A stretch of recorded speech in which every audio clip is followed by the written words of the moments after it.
start by drawing the HCP structure. I like to draw two squished hexagons and attach them with lines. I'll show you what I mean. So this is my squished hexagon.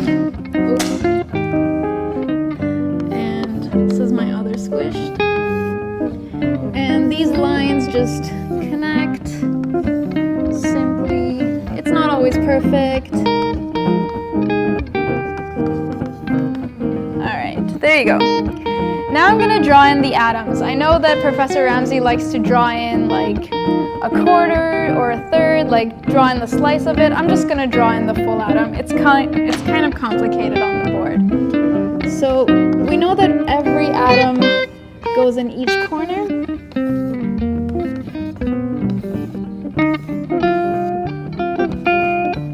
Okay.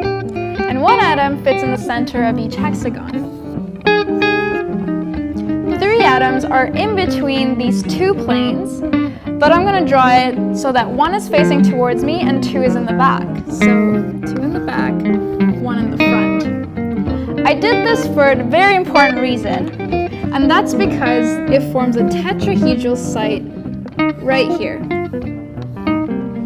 I'm going to draw this tetrahedral site bigger because that's what's going to help us find the A to C ratio. So, a simple tetrahedral site is composed of many triangles.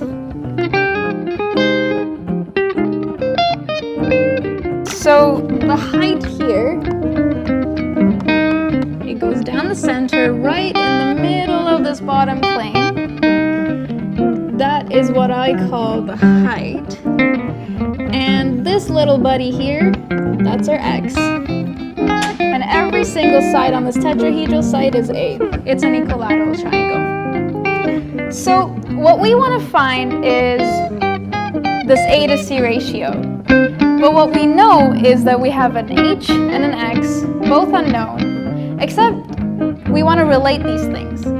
So how I would relate this, because this is a right angle triangle, I would say that H squared plus X squared is equal to A squared. And that would just be the interior triangle of this tetrahedral site.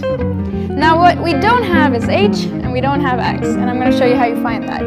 H is actually really simple. If you look at the HCP structure, this little line here would be the H.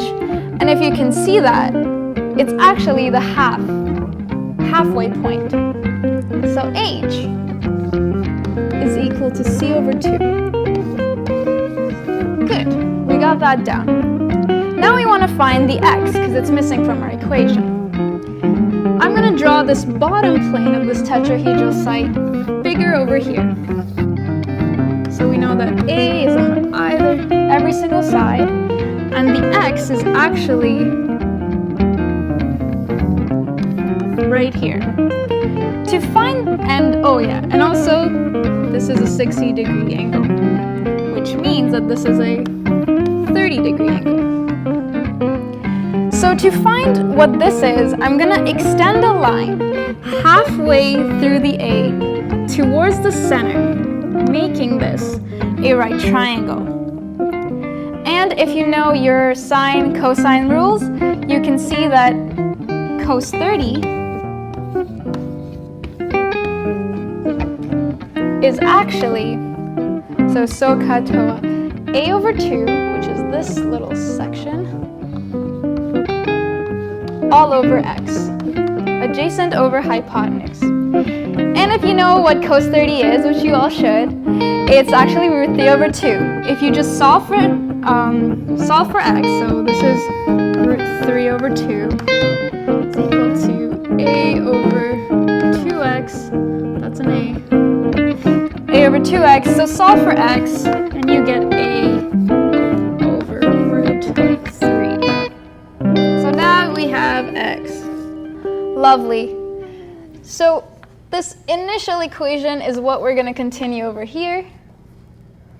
H squared, c over 2 squared, plus x squared, so a over root 3